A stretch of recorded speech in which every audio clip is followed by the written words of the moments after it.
ஆன்மீக சொந்தங்கள் அனைவருக்கும் அன்பான மாலை வணக்கம். நம்மளுடைய சேனலில் தொடர்ந்து நிறைய சுவாரஸ்யமான ஆன்மீகம் சார்ந்த தகவல்களை தாங்க பார்த்துட்டு வந்துட்டு இருக்கோம். அந்த வரிசையில் இன்னைக்கு என்ன பார்க்க போறீங்க அப்படின்னா, வரக்கூடிய 26ஆம் தேதிக்குள்ளே ஏற்படக்கூடிய பல முக்கியமான கிரக மாற்றங்களானது மகர ராசி நேயர்களுடைய வாழ்க்கையில் என்ன மாதிரியான மாற்றங்களை ஏற்படுத்தி கொடுக்க இருக்கு, என்னென்ன விஷயங்களானது உங்களுக்கு அடுத்தடுத்து நடக்க போகுது அப்படின்றத பற்றி தான் தெளிவாக பார்க்க போகிறோம்.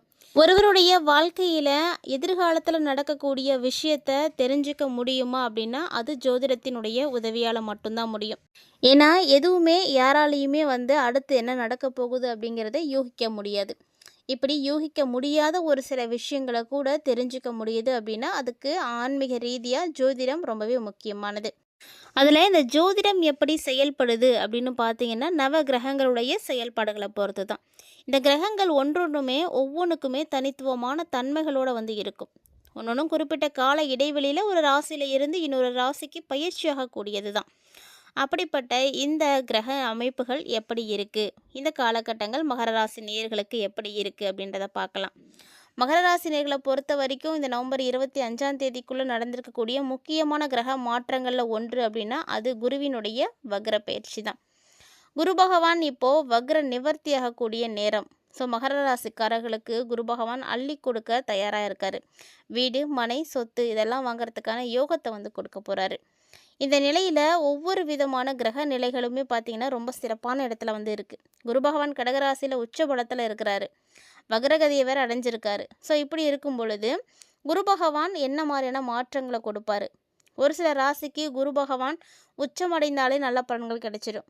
இதே இன்னும் ஒரு சில ராசிக்காரர்களுக்கு பார்த்திங்கன்னா குரு பகவான் உச்சத்தில் இருந்து வக்ரமாகும் பொழுது தான் நல்ல பலன்களை எல்லாம் கொடுப்பாங்க. ஸோ அந்த மாதிரி இந்த காலகட்டங்கள் உங்களுக்கு ரொம்பவே நல்ல மாற்றத்தோடு இருக்க போகுது. 26ஆம் தேதிக்குள்ளேயே நிறைய விஷயங்கள் உங்களுக்கு சாதகமாக தான் நடக்க போகுது. ஏன்னா இந்த டைமுக்குள்ளேயே சூரியன் சுக்கிரன் எல்லாம் இணைந்து இருக்க போகிறாங்க. சூரியன் சுக்கிரனும் இணைந்து மூலத்திரிகோண வீட்டில் இருக்க போகிறாங்க. சூரியன் நீச்சமடைந்து இருந்தாலுமே கூட நீங்கள் கவலைப்பட தேவையில்லை. ஏன்னா நீச்சபங்க ராஜ யோகத்தை ஏற்படுத்துவார். அதோடு சுக்கிரன் புதன் இணைந்து லக்ஷ்மி நாராயண யோகத்தையும் கொடுக்க போகிறாங்க. சூரிய பகவான் 16ஆம் தேதிக்கு அப்புறமா செவ்வாயின் வீடான விருச்சிக ராசிக்கு போக போகிறாங்க. இதே சூரியன் அதே வீட்டில் பார்த்திங்கன்னா 26ஆம் தேதி அன்னைக்கு சுக்கிரன் வேற பயிற்சி ஆகிறாரு. ஸோ சுக்கிரனுடைய பயிற்சி பார்த்திங்கன்னா ரொம்ப நல்லாயிருக்கு. ஒருத்தங்களுக்கிட்ட காசு பணம் கையில் தங்கலை அப்படின்னா சுக்கிரனை நல்லா ஆக்டிவேட் பண்ணணும். சுக்கிரனை ஆக்டிவேட் பண்ணுறதுக்கு என்னென்ன விஷயங்கள் செய்யணுமோ அதெல்லாம் நீங்கள் செஞ்சீங்க அப்படின்னா பணப்பிரச்சனைகள், பண வரவுக்கெல்லாம் தடைகள் இருக்காது. ஸோ இந்த மாதிரி சின்ன சின்ன விஷயங்களை நீங்கள் கரெக்டாக நோட் பண்ணி எதிலெல்லாம் பாதிப்புகள் அடையிறீங்களோ அந்த கிரகத்திற்கான தூண்டுதலை நீங்கள் அதிகரிக்கும் பொழுது நிச்சயமாக ஒரு மாற்றத்தை பார்க்கலாம். மகர ராசி இல்லைன்னா மகர லக்னத்தை உடையவர்களுக்கு உங்களுக்கு பார்த்திங்கன்னா 26ஆம் தேதிக்குள்ளே நிறைய மாற்றங்கள் இருக்குது. 26ஆம் தேதி அன்றைக்கெலாம் சுக்கிரன் வேறு பயிற்சி ஆயிடுவார். ஸோ சுக்கிரனுடைய பயிற்சி வேறு இருக்கக்கூடிய நேரம் உங்களுக்கு ஒரு மகிழ்ச்சியான ஒரு டைமிங்காக இருக்க போகுது. கிட்டத்தட்ட பார்த்திங்கன்னா இந்த காலகட்டங்களில் நிறைய கிரகங்களுடைய மாற்றங்கள் இருக்கத்தான் போகுது. இருந்தாலுமே கூட மகர ராசி என்பவர்களுக்கு நல்ல ஒரு யோகமான ஒரு நேரம். வீடு, மனை, சொத்துக்கள் எல்லாம் அமையும். ஆரோக்கியம் ரொம்ப நல்லா இருக்கும். லாபமும் பார்த்திங்கன்னா ரொம்ப அபரிவிதமாக இருக்கும். சின்ன தொகையை வச்சு நீங்கள் பெரிய லாபத்தை பார்க்கலாம். அப்படி ஒரு பாக்கியம் இப்போ கிடைக்க போகுது.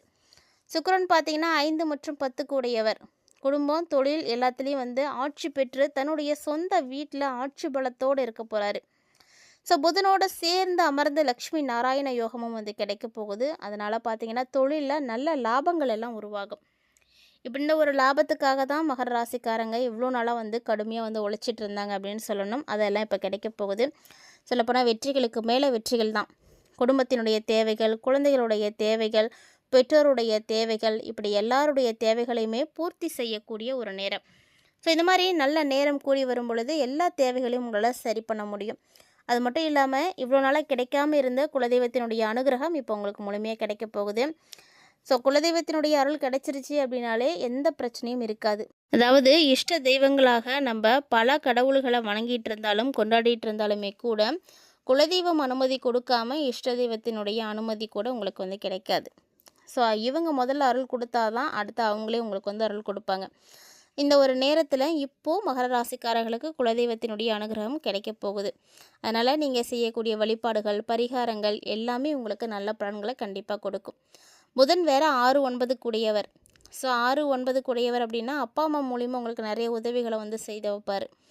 ஸோ உங்களுடைய பெற்றோர்கள் உங்களுக்கு நிறைய விஷயங்களுக்கு உதவியாக இருப்பாங்க. வேலை வாய்ப்புகளுக்கு உண்டான வாய்ப்புகள்லாம் வந்து இருக்குது. வேலைக்கு போகணும் அப்படின்னு நினைக்கிறவங்களாம் இப்போ வந்து தாராளமாக முயற்சி பண்ணலாம். ஒருவேளை ஏற்கனவே வேலையில் இருந்திருக்கீங்க, பெரிய பெரிய பிரச்சனைகள் எல்லாம் பார்த்துட்ருக்கீங்க அப்படின்னா இப்போ எல்லாம் விலகும். எடுத்த காரியங்கள் எல்லாமே வெற்றிகள் தான். ஸோ இனி வந்து எந்த பிரச்சனையும் இருக்காது. தடைகள், தாமதங்கள் எல்லாமே வந்து தவிடுபொடியாக போகுது. இதுக்கு முக்கியமான காரணம் யார் அப்படின்னா குரு தான். இந்த குரு கிரகம் இருக்கும் இடத்தை விட பார்க்கும் இடத்திற்கு பலம் அதிகமாக வந்து கொடுக்கக்கூடியவர், பார்வையால் பலன்களை கொடுக்கக்கூடியவர். ஸோ குரு பார்க்கக்கூடிய இடத்திற்கு பலம் இருக்குது அப்படின்றதுனால உங்களுடைய தடைகள் எல்லாமே வந்து உடைந்து வெற்றிகளை வந்து கொடுப்பாரு. சூரியன் 8க்கு உடையவராக இருந்தாலுமே கூட நீட்சபங்க ராஜயோகத்தை தான் அவர் வந்து பெற்றிருக்காரு. ஸோ 8க்கு உடையவர் 11வது வீட்டுக்கு வந்துட்டார். ஸோ இனிமேட்டுக்கு பார்த்தீங்கன்னா விபரீத ராஜயோகத்தெல்லாம் வந்து கொடுப்பாரு. திடீர் அதிர்ஷ்டம், திடீர் வருமானம் இதெல்லாம் கிடைக்கும். ஏழரை சனியினுடைய தாக்கங்கள் உங்களுக்கு இருக்க தான் செய்யும். இன்னும் ஏன்னா ஏழரை சனி மகர ராசி நேயர்களுக்கு முடியல. ஆனாலுமே இந்த சனியினுடைய தாக்கங்கள் பார்த்தீங்கன்னா ஓரளவுக்கு இனி உங்களுக்கு வந்து குறைய ஆரம்பிக்கும். இவ்வளோ கஷ்டமாக இவ்வளோ நாளாக உங்களுக்கு கொடுத்துட்டு இருந்தாலுமே கூட இனி பார்த்தீங்கன்னா அதிலேருந்து எல்லாம் உங்களுக்கு ஒரு ரிலீஃப் கிடைக்கும். சின்ன சின்ன மாற்றங்கள் உங்களுக்கு கண்டிப்பாக வந்து உறுதியாக வந்து கிடைக்கும். நம்பிக்கையோடு வந்து இருக்கலாம். ஸோ எது செய்தாலுமே கூட மகர ராசி அன்பர்களுக்கு இப்போ எல்லாமே வந்து நல்ல ஒரு வெற்றிகளை தான் வந்து கொடுக்க இருக்குது. அதோடு பார்த்திங்கன்னா இந்த டைமில் உங்களுக்கு பொருளாதாரமும் ரொம்ப நல்லா இருக்குது. பொருளாதாரம் ஏன் நல்லா இருக்குது அப்படின்னா சனி பகவான் வந்து உங்களுக்கு நல்ல ஒரு இடத்துல வந்து இருக்கிறாரு. குருவுடைய பார்வை இருக்குது அப்படின்றதுனால தடை தாமதங்கள் எல்லாமே வந்து விலகி போகும். ஆனால் அதே நேரம் சனி பகவான் உங்களுக்கு கொஞ்சம் விபரீதமாக தான் இருக்கிறாரு. இந்த ஒரு நேரத்தில் சனியுடைய தாக்கங்கள் கம்மியாக இருக்கும். ஸோ ஓரளவுக்கு உங்களுக்கு நன்மைகள் கிடைக்கும். பெரிய அளவு நீங்கள் எதுவும் எதிர்பார்க்காதீங்க. ஏன்னா பெரிய அளவு நீங்கள் எதிர்பார்க்கறது நடக்காமல் போனாலும் கூட போகலாம். அது நடக்கலை அப்படின்னாலுமே உங்களுடைய தேவைகள்லாம் என்னவா இருக்கோ அதெல்லாம் உங்களால் பூர்த்தி பண்ணிக்க முடியும். அந்த அளவுக்கு எல்லா நன்மைகளுமே கண்டிப்பாக வந்து கிடைக்கும். அந்த மாதிரியான ஒரு சூழ்நிலைகள் தான் இப்போ உங்களுக்கு வந்து அமைஞ்சிருக்கு. ஸோ இந்த ஒரு நேரத்தில் நிறைய விஷயங்களும் பார்த்திங்கன்னா உங்களுக்கு அடுத்தடுத்து நல்ல விஷயங்களாக சுப விஷயங்களாக தான் நடக்க போகுது. மகர ராசி நேயர்களை பொறுத்த வரைக்கும் எல்லாமே வந்து உங்களுக்கு நல்லதாக நடக்கணும் அப்படின்னா கண்டிப்பாக எல்லா கிரகங்களுமே உங்களுக்கு ஒத்துழைப்பு கொடுக்கணும். அப்படி ஒரு சில கிரகங்கள் உங்களுக்கு ஒத்துழைப்பு கொடுக்காம போயிட்டாங்க அப்படின்னா கூட பாதிப்பு தான். ஸோ இந்த டைமை பொறுத்த வரைக்கும் குரு உங்களுக்கு நல்லா இருக்கார். ஆனால் சனி பகவான் ஒரு சில பிரச்சனைகளை கொடுக்குற மாதிரி தான் இருக்கிறாரு. ஸோ இந்த சூழ்நிலையில் ஒரு சிலருக்கு பார்த்திங்கன்னா சாதகமான பலன்கள் கிடைக்கும். ஏன்னா எல்லாருக்கும் வந்து நல்லது நடக்கும் அப்படின்னு சொல்ல முடியாது. நட்சத்திர ரீதியாக ஒரு பொதுவான பலன்கள் ராசியை பொறுத்து மட்டும்தான் நம்ம வந்து பார்த்துட்ருக்கோம். இதை தாண்டி பார்க்கும் பொழுது ஒவ்வொருத்தருக்குமே நட்சத்திரம், லக்கணம், தசாபுத்திகள் எல்லாம் வேறு வேறையாக இருக்கும். ஸோ மகர ராசிக்காரங்களாகவே நீங்கள் இருந்தீங்க அப்படின்னாலுமே கூட நட்சத்திரம் வேறையாக இருக்கும், லக்கணம் வேறையாக இருக்கும், வயசுக்கு ஏற்ற மாதிரி தசாபுத்திகள் வேறு நடக்கும். இந்த மாதிரி எல்லாத்தையும் கவனிக்கும் பொழுது ஒவ்வொருத்தருக்குமே தனிப்பட்ட முறையில் தான் பலன்கள் வந்து கிடைக்கும். இதை எல்லாருமே வந்து ஒரு 60லேருந்து 70% வந்து நடக்கும். எல்லாருக்குமே காமனாக இருக்கும். மீதம் இருக்கக்கூடிய விஷயங்கள் உங்களுடைய ஜனனகால ஜாதகத்தை பொறுத்தது. ஸோ உங்கள்கிட்ட ஜனனகால ஜாதகம் இருக்குது அப்படின்னா எதை செய்கிறதா இருந்தாலும் முறைப்படி அதை வந்து பார்த்துட்டு அதுக்கப்புறம் செய்யுங்க. ஜனனகால ஜாதகமே எங்கிட்ட இல்லை அப்படின்னு கவலைப்படக்கூடியவங்க எல்லாருமே மறக்காமல் நம்மளுடைய வீடியோவில் ஃபர்ஸ்ட்லேயே ப்ளே ஆகக்கூடிய வாட்ஸ்அப் நம்பரை நோட் பண்ணிக்கோங்க. அவங்க கேட்டிருக்கக்கூடிய டீட்டெயில்ஸ் எல்லாத்தையும் நீங்கள் சென்ட் பண்ணிங்க அப்படின்னா உங்களுக்கான பலன்களை அவங்க தெளிவாக பார்த்து சொல்லுவாங்க. நீங்களும் வந்து கேட்டு தெரிஞ்சுக்கலாம். பொதுவாக ஒவ்வொரு மாதத்தில் ஏற்படக்கூடிய கிரக சூழ்நிலைகளுமே ஒவ்வொருத்தருக்குமே மாற்றங்களை கண்டிப்பாக வந்து கொடுக்கும். ஸோ அப்படி தான் மகர ராசி நேயர்களுக்கு நிறைய அதிர்ஷ்டங்களை வந்து கொண்டு வந்திருக்குன்னே சொல்லலாம். கிட்டத்தட்ட எல்லா ராசிக்காரர்களுக்குமே வந்து மாற்றங்கள் இருக்குன்னு தான். ஆனால் மகர ராசிக்காரங்களுக்கு இன்னும் சிறப்பாக இருக்குது. தொழில் வாழ்க்கையில் நிறைய மாற்றங்களை நீங்கள் இப்போ பார்ப்பீங்க.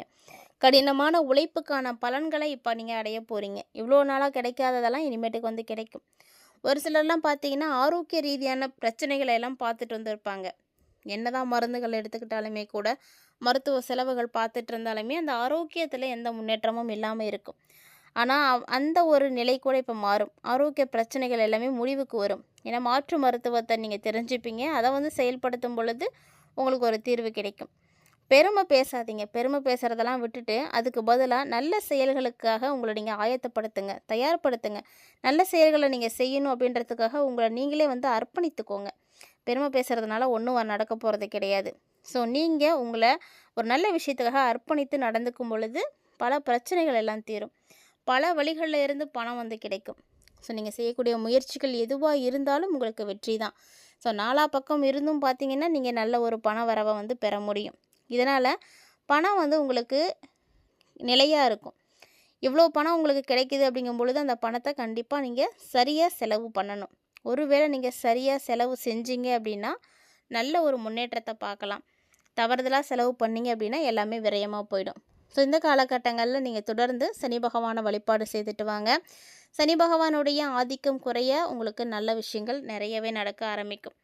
மறக்காமல் வீடியோ கீழே இருக்கக்கூடிய கமெண்ட் பாக்ஸில் சனீஸ்வர பகவானை போற்றி போற்றி அப்படின்ற இந்த மந்திரத்தை தவறாமல் வந்து கமெண்ட் பண்ணுங்கள்.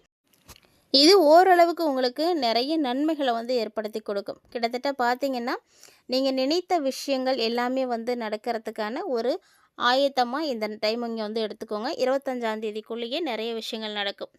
இந்த பதிவில் நீங்கள் நிறைய தகவல்களை எல்லாம் பார்த்துருப்பீங்கன்னு நினைக்கிறேன். கண்டிப்பாக உங்களுக்கு பிடிச்சிருந்துருக்குன்னு நினைக்கிறேன். ஒருவேளை உங்களுக்கு பிடிச்சிருந்ததுன்னா லைக் பண்ணுங்கள், ஷேர் பண்ணுங்கள், மறக்காமல் கமெண்ட் பண்ணுங்கள். மீண்டும் மற்றும் ஒரு தலைப்பில் சந்திக்கலாம்.